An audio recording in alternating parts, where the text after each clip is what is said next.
Hi there, and welcome to the channel, Reddit Confessions. If you're into real, raw, and painfully honest stories that shake you to the core, you're in the right place. Today's story starts in the middle of a moment, one that never should have happened. He was wearing a navy blazer with silver cufflinks.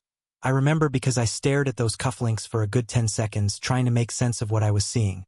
He had one hand on the small of her back. His other hand was cupping her face. And my wife, she wasn't pulling away. She was kissing him like I didn't exist.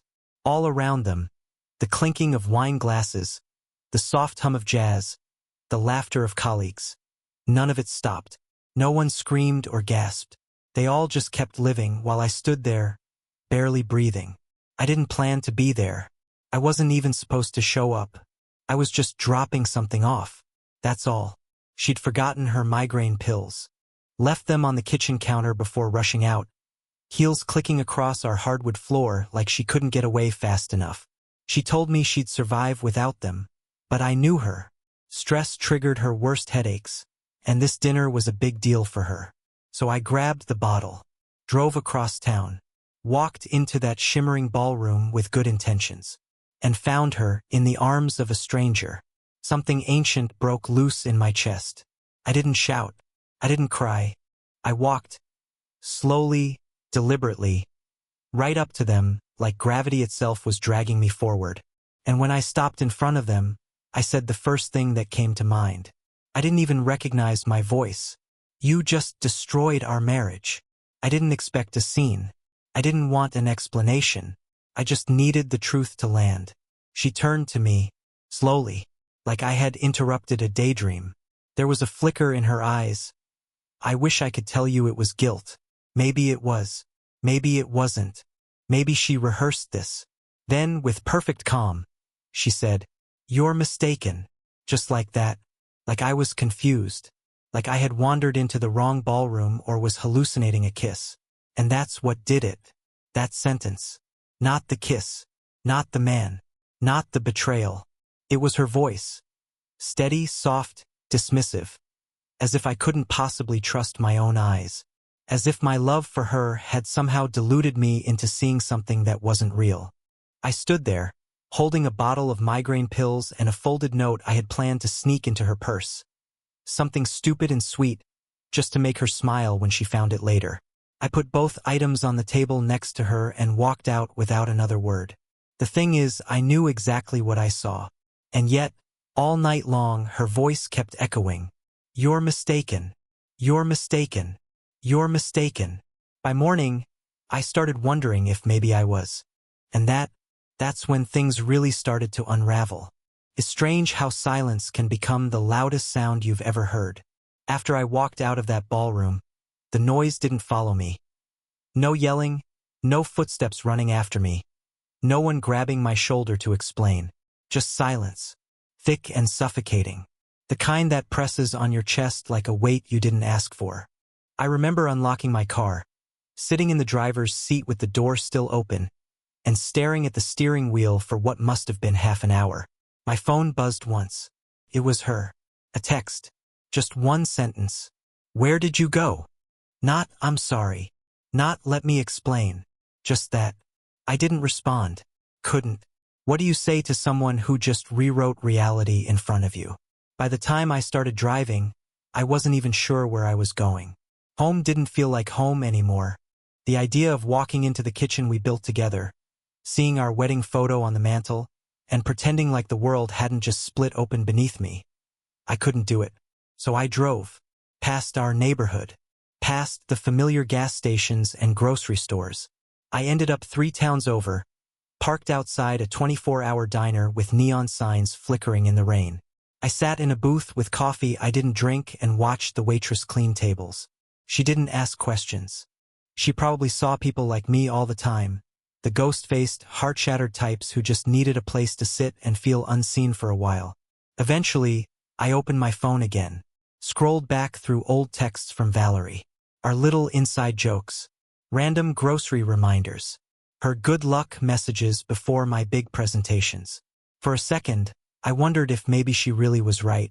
Maybe I had misunderstood something. Maybe the kiss was nothing. Maybe it wasn't a kiss at all. But then I remembered the way his fingers were on her back. The way her shoulders relaxed. The way her mouth lingered. No one mistakes that. That was intimacy. That was familiarity. That was everything I wasn't supposed to see. I checked her socials next.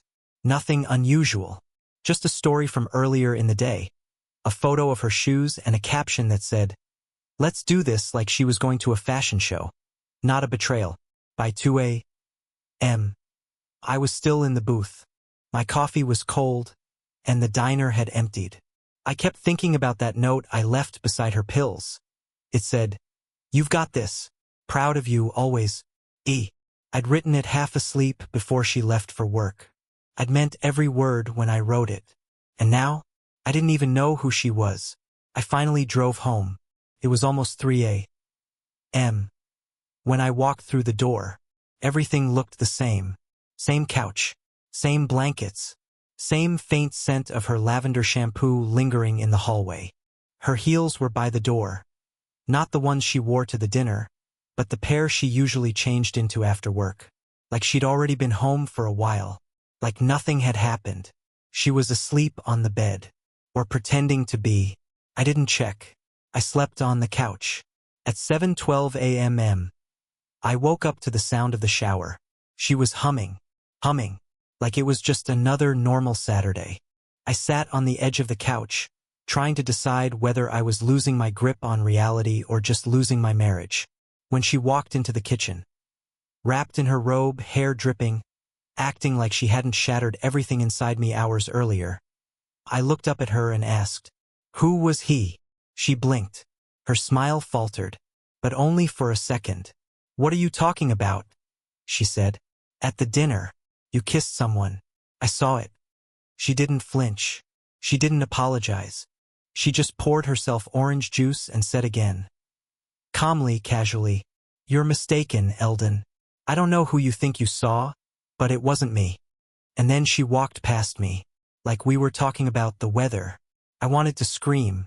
I didn't, of course. That's never been me. I've always been the one who internalizes everything, folds pain neatly into layers and hides it somewhere behind logic and routine. But that morning, watching her rinse out a coffee mug like she hadn't just gaslit the ground out from under me, I felt something in me start to come loose. Something that didn't want to be folded anymore. She acted normal. So perfectly normal it was almost comical. She asked if I wanted eggs. Commented on how the shower water pressure was acting weird again. She even brought up her plans for the day, casually mentioning a trip to the farmer's market. I nodded at all the right moments like a robot still stuck in the last program it understood. But inside, my thoughts were spinning in every direction at once. After breakfast, she said she needed to run out for a bit, errands apparently, and asked if I needed anything. I told her no. She kissed me on the cheek before walking out. That part nearly broke me. That same mouth. Those same lips. She used them to kiss another man last night. And now they were on my skin again like nothing had changed. Once she left, I sat down at my desk and opened my laptop. Not for work. For answers. I started with her calendar. She's the type to sync everything to her phone. Appointments, lunch breaks, even haircuts. And she wasn't careful with passwords. I knew where to look. It didn't take long to notice a recurring entry I'd never seen before. Strategy meetings, B3 Lounge, every Thursday, 6:30 p.m. The name meant nothing to me. I Googled it. It wasn't a boardroom. It was a rooftop wine bar downtown. A place known for dim lighting, velvet booths, and a no photos allowed policy. A place where secrets went to breathe. I felt like I'd just discovered a trapdoor in my house that led somewhere I didn't know existed. Strategy meetings. Every week. Same day, same time. Never once mentioned to me. I opened our phone records next. I know how it sounds, but you don't understand what it's like to be told you imagined it. After witnessing something with your own eyes, you start to question everything. So I pulled up the logs. A number popped up over and over. One not saved in her contacts, but always around the same time as those meetings. I copied the number, sat staring at it for a while. Then I did what I never thought I'd do. I called. It rang twice before a voice answered. Male. Confident. Slightly annoyed. Yeah? I didn't say anything at first. I didn't know what I was looking for. Recognition? Guilt? Maybe a name? Hello? He asked again. Cleared my throat. Who is this? There was a pause. Just long enough to confirm something neither of us said out loud. Wrong number, he replied flatly. Then he hung up. But I recognized the voice. I couldn't place it yet. Just that faint familiarity. The way someone sounds when they're around too often. Background noise that only becomes clear when you finally listen. I slammed my laptop shut. I didn't eat lunch. Couldn't. I just kept replaying the moment from the ballroom over and over, like a film stuck on repeat. Her dress, the way his hand touched her, the way she leaned into it, and most of all, the way she looked at me afterward, like I was the one who had done something wrong. Around 3 p.m., she texted me, "Do you want anything from the bakery?" I stared at that message like it was written in another language. What was I supposed to say? Yeah. Pick me up something that tastes like betrayal, thanks. I didn't reply. I didn't have the strength to pretend anymore. When she got home, she brought me a slice of almond cake. My favorite. She smiled, placed it on the counter, and went upstairs to change, like she was trying to patch up the hole she'd ripped in the side of my chest with pastry. And that's when I realized something horrifying. She wasn't going to confess. She wasn't going to cry, or beg, or even acknowledge what happened. She was going to keep living like it never occurred. And worse, she expected me to do the same. That night, I stood in the hallway outside our bedroom for nearly 10 minutes. I could hear her brushing her teeth, the hum of the electric toothbrush, the gentle squeak of the bathroom faucet, the ordinary, domestic rhythm of a life I thought I knew. But every sound made me nauseous, not because of what she was doing, but because of how effortlessly she was doing it. Like nothing had happened. When she finally stepped out, dressed in her oversized college t-shirt like always, she gave me a sleepy smile and said, "Come to bed soon, okay?" I nodded. She kissed my forehead. That same mouth again. And then she disappeared under the covers. I didn't follow. Couldn't. I went downstairs, sat in the dark, and turned on the voice memo app on my phone. I needed to hear myself think. I needed to talk without being told I was wrong. I recorded a message, not for anyone else, just for me. She kissed another man. She told me I was mistaken. But I wasn't. I know I wasn't. I don't know what's happening, but something's off. Really off. I stopped the recording and stared at the timestamp. 39 seconds. Felt longer. That's when I decided to dig deeper. Not out of paranoia, but out of desperation. I had to find something. Some crack in the illusion. Something I could hold up in front of her and say, "This is real. This happened. I'm not crazy." I went to her closet. I know how that sounds. But I was searching not for clothes or letters, but for proof of duality. For anything that said she was living a life behind mine. And I found it. Not tucked away. Not hidden in a shoebox or behind a secret panel. Just sitting there. In plain sight. A handbag I'd never seen before. Sleek. Black leather. Not her usual style. When I opened it, I found a folded receipt from the B3 lounge. Not from the night of the company dinner, but from 2 weeks earlier. 2 cocktails. 1 appetizer. 1 dessert. 2 guests. The bill was signed V. I don't know why, but I checked the pockets. Inside was a room key card from the Lucent Hotel. Same address as where the dinner had been held. The key card had a little sleeve around it, and on the sleeve was a handwritten number. A room number. 1432. It felt like holding a loaded weapon. I sat on the edge of the couch, that key card in one hand, the receipt in the other. My heart was racing, not with fury but with validation. She was lying. She had to be. That kiss wasn't a one-time thing. This wasn't some moment of confusion. There was a pattern here, a schedule, a system. She was in it, and she was trying to convince me it was all in my head. When she came down the next morning, I confronted her. I didn't scream. I didn't throw anything. I just placed the keycard and the receipt on the table and stepped back. She froze. Then she laughed. That's what broke me. Not the betrayal. Not the lies. But the laughter. She sat down and smiled. Genuinely, and said, Eldon, if I was cheating, do you really think I'd leave stuff like that lying around? Come on. I blinked. What do you mean? She leaned in like she was explaining something to a slow child. You really think I'd be that careless? A receipt? A room key? In a bag you can easily find? Do you even hear yourself? I found them.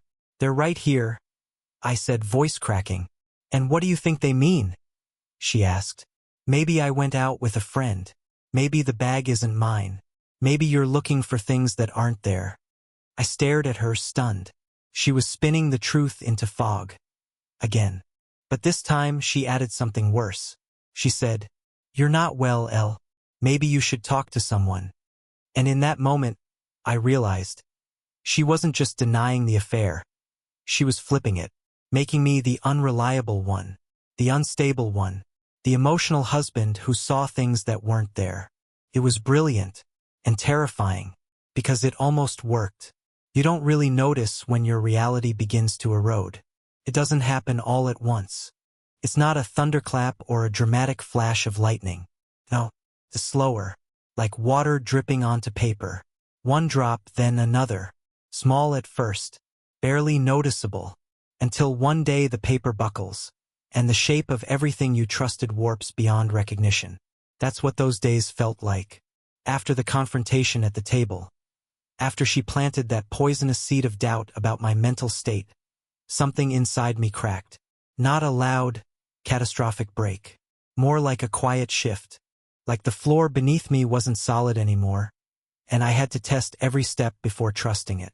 She didn't bring up the receipt or the keycard again. Not once. It vanished from conversation, like a deleted scene from a film no one wanted to acknowledge. Instead, she doubled down on affection. Morning texts, little sticky notes on the bathroom mirror, homemade dinners she hadn't bothered making in months. To someone on the outside, it probably looked like we were doing great. But I wasn't sleeping. I'd lie there at night listening to the rhythm of her breathing next to me, wondering what else I'd missed. What other pieces of this story had been swapped out while I wasn't paying attention. And slowly, I started to feel the pull, that dangerous curiosity that drags people toward the edge of something they know they shouldn't look at. So I crossed a line. I read her journal.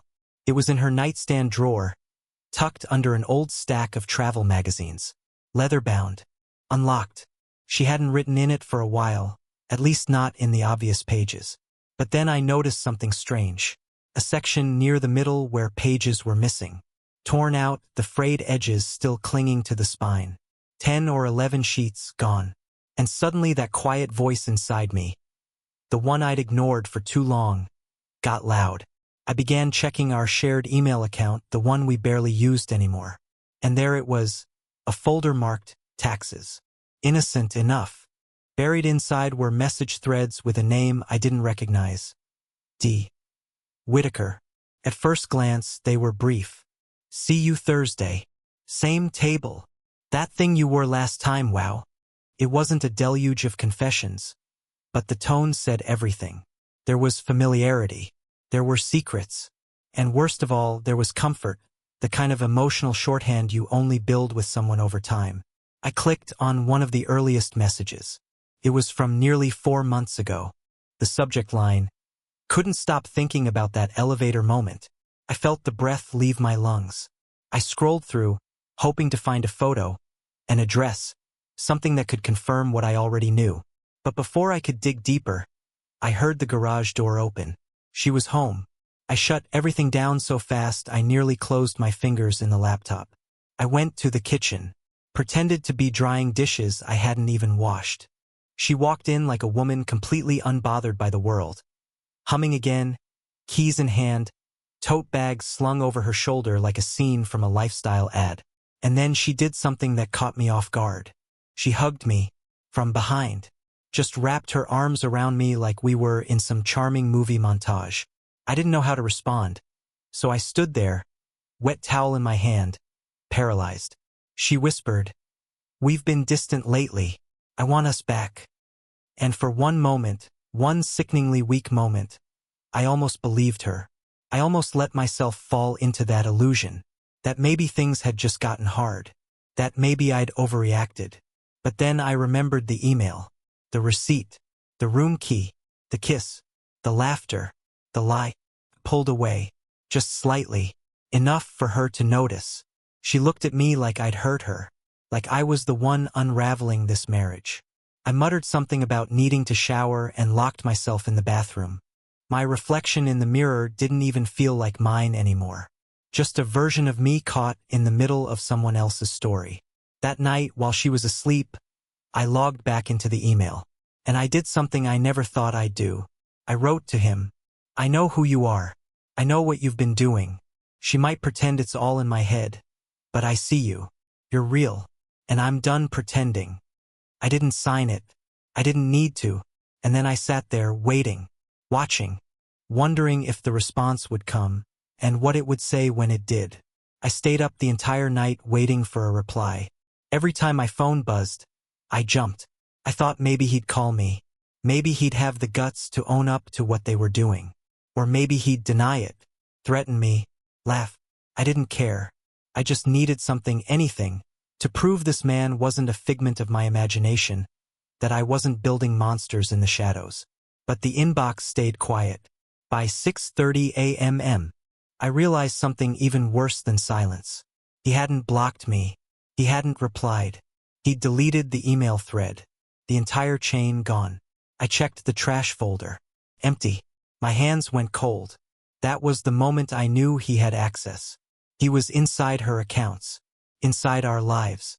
And not only that, he was smart, careful, comfortable enough to erase evidence without hesitation, without fear of getting caught.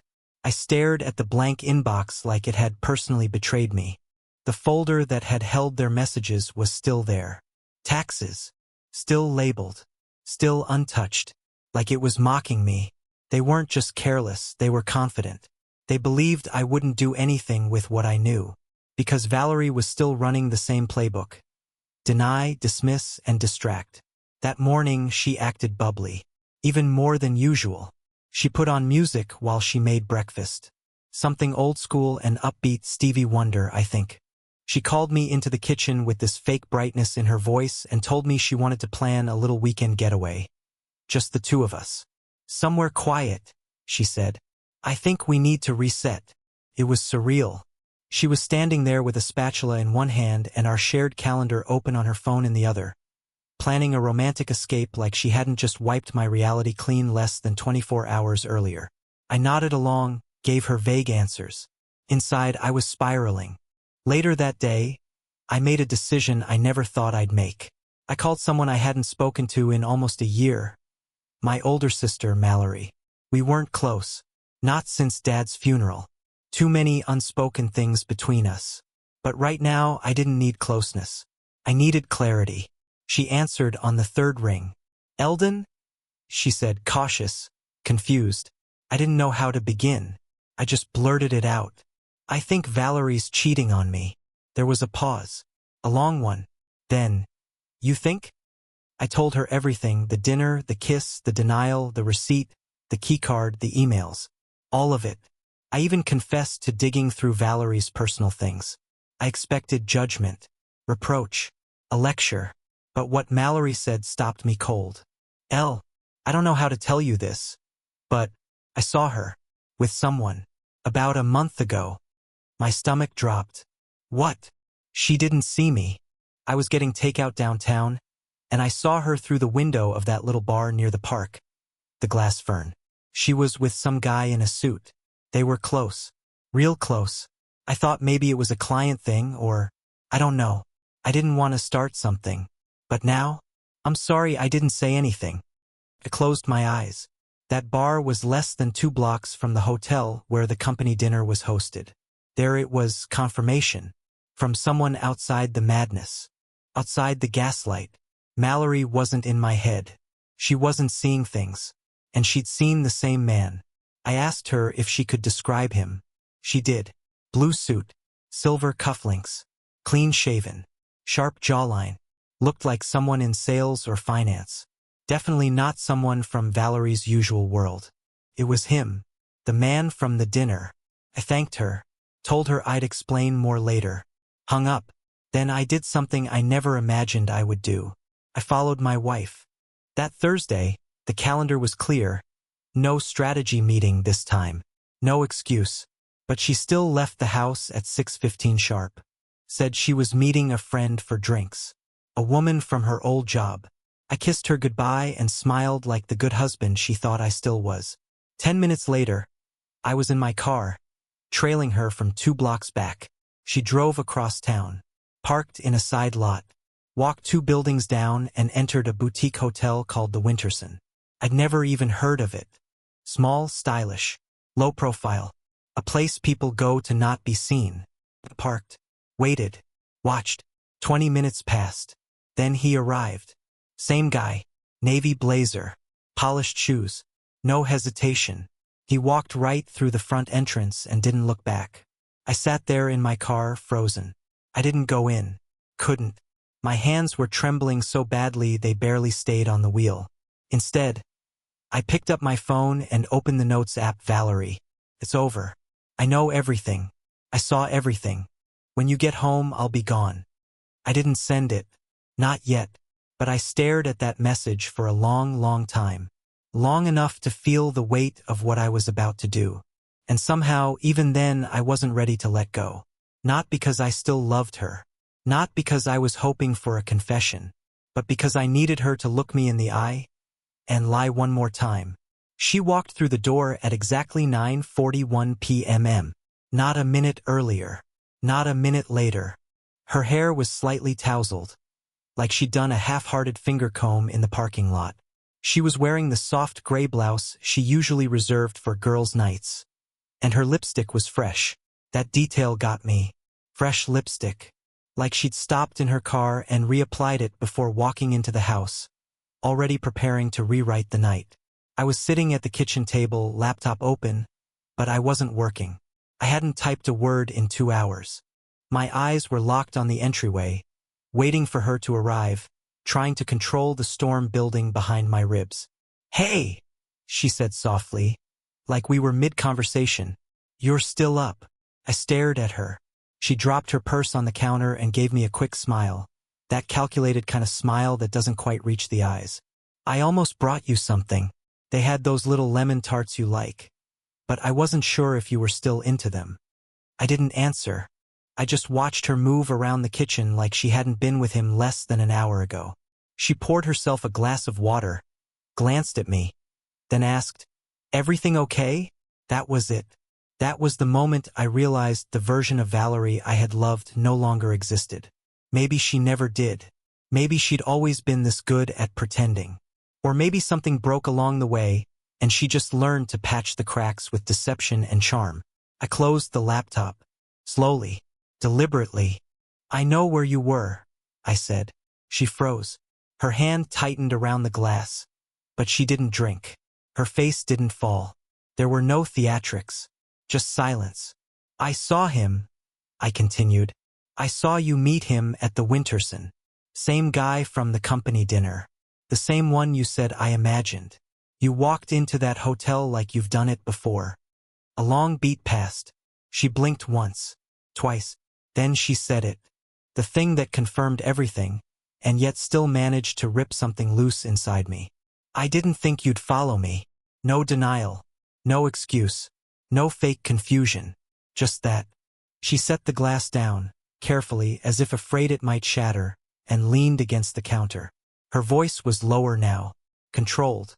"I didn't plan for this to happen, Elle. It got complicated." "Complicated?" I repeated, the word tasting like metal. "You lied to my face. For months. You made me think I was going crazy. You told me I was mistaken." Her eyes finally met mine. "Because you were slipping. I didn't know how to handle it." "I wasn't slipping," I snapped. "I was waking up to you." There was a tension in the air that felt like it could ignite at any second. She crossed her arms. "I didn't mean to gaslight you. But you did. I didn't want to hurt you. But you did. Eldon?" she said softly, almost pleading now. I still love you. That did it. I laughed. Not out of humor, but disbelief. This surreal sense of watching someone throw a lifeline made of spider silk and expect it to hold. You love me? I asked. You love me so much you built an entire parallel life behind my back? You love me so much you let me question my sanity just to cover your lies? She didn't speak. She just looked down. Like maybe, for the first time, she didn't recognize herself either. I stood up, walked to the hall closet, grabbed the overnight bag I'd packed 3 hours earlier, just the essentials. My passport, my cards, some clothes, my journal. I'd booked a rental cabin 3 hours upstate. No signal, no noise, just space. When I turned back to her, she finally moved. Where are you going? She asked. To get clarity, I said, and peace, an air that isn't soaked in manipulation. She reached out, just an inch, not enough to touch me. Please don't do this. We can fix this. We can go away. Start over. I stepped back. You already started over, I said. Just not with me.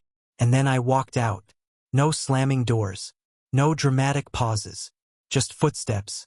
Just me, leaving the version of my life I no longer recognized. As I drove, I didn't cry. I didn't scream. I didn't think of revenge or rage or justice. I thought about the version of me that had stared at cufflinks and tried to convince himself he was wrong. That man was gone now. And someone else, someone sharper, quieter, and far less trusting, was taking his place. The drive was long, quiet, and surreal. Like I'd left the world I knew behind and stepped into a different version of reality. I remember the road signs, the moonlit trees whipping by, the scent of old pine as I climbed further into the hills. No music, no news, just the rhythm of the road and the sound of tires peeling me away from the life I once thought was stable. The cabin was simple. No Wi-Fi, just a fireplace, a creaky wooden bed, and a view of the lake that didn't need filters or filters of fake conversation. That first night, I sat outside wrapped in a blanket, watching the water move, trying to figure out where I ended and where all the damage began. But for the first time in months, maybe years, I felt alone without feeling lonely. And something in that space shifted. I stopped checking my phone. Valerie sent messages, dozens at first. Please call me. I didn't mean to hurt you. I miss you. Then came the guilt-laced ones. You're abandoning everything we built.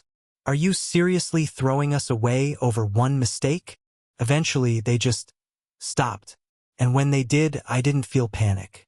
I felt peace. A week passed. Then 2. I started hiking again. Something I hadn't done since college. I started drawing, writing. I even picked up a sketch pad and began sketching the trees, the fog, the birds on the lake. No one to impress. No one to judge. Just me and the version of myself that had been buried under years of trying to be good enough for someone who never really saw me. And then, one morning, I met someone. Her name was Isla. She was staying at a cabin nearby, writing a book. We crossed paths on the trail, then again at the only coffee shop in town. It wasn't fireworks or some dramatic love-at-first-sight moment. Just a quiet, real conversation. The kind where no one's performing. We talked for 2 hours over 2 mugs of bad coffee. Felt good. Normal. We kept running into each other after that. Not in the cliché way. Just naturally. And eventually, I told her everything. Not in one massive confession, but piece by piece, over long walks and longer silences. She didn't give me advice. She didn't pity me. She just listened. And somehow, that healed more than any dramatic confrontation ever could. I stayed at the cabin for a month. I returned to the city changed. Valerie and I filed for divorce quietly. No lawyers breathing down necks. No scorched earth fights. Just a conversation. A simple "I'm done pretending" from me. She cried. Said she didn't expect me to actually leave. I didn't respond. Some things don't need answers. Some truths are best left hanging in the air between 2 people who once meant something to each other. It's been 6 months now. I've got a new apartment. Smaller, yes, but mine. Every item in it was chosen by me. No echoes of a past life. Just deliberate, intentional peace. And Isla, she's still around. We're taking things slow. No expectations. Just two people trying to exist honestly with each other, and so far it feels like home. If you're still here, thank you for listening. This story wasn't about revenge. It wasn't about exposing someone or winning anything. It was about finding myself again after being told for too long that I was wrong for feeling what I felt. If something in this story resonated with you, if you've ever been in a situation where reality was blurred by someone else's lies, I'd love to hear from you in the comments. What moment from this story hit you the hardest? Or maybe you've had a similar "you're mistaken" moment that changed everything. Let's talk. And if you haven't already, be sure to subscribe. This is Reddit Confessions, where real stories get the space they deserve. Until next time, stay grounded, stay sharp, and above all, stay true to what you see.